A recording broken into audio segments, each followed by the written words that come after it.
વડોદરામાં મેદસ્વીતા ઘટાડવાના નામે નાગરિકોના સ્વાસ્થ્ય સાથે ગંભીર ચેડા કરતા એક મોટા ઓનલાઈન રેકેટનો પર્દાફાશ થયો છે.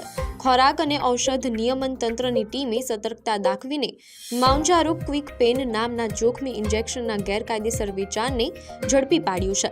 આ કૌભાંડને પકડવા માટે તંત્રના અધિકારીઓએ પોતે જ નકલી ગ્રાહક બનીને ઓનલાઈન ઓર્ડર આપ્યો હતો, જેમાં કોઈ પણ ડોક્ટરના પ્રિસ્ક્રિપ્શન વગર કુરિયર મારફતે આ દવા ઘરે પહોંચાડવામાં આવી હતી. તપાસમાં બહાર આવ્યું છે કે આ ઇન્જેક્શનના આડેધડ ઉપયોગથી કિડની, પિત્તાશય અને સ્વાદુપિંડને ગંભીર નુકસાન પહોંચી શકે છે, જે જીવલેણ પણ સાબિત થઈ શકે છે. આ ગંભીર બેદરકારી બદલ વડોદરાના સંબંધિત મેડિકલ સ્ટોરનું લાયસન્સ કાયમી ધોરણે રદ કરી દેવામાં આવ્યું છે અને સંડોવાયેલા તમામ ઇસમો સામે ફોજદારી કાર્યવાહી હાથ ધરવામાં આવી છે. તંત્ર દ્વારા જનતાને અપીલ કરવામાં આવી છે કે વજન ઘટાડવાની લોભામણી જાહેરાતોમાં આવીને આવી જોખમી દવાઓ ઓનલાઈન ખરીદવી નહીં.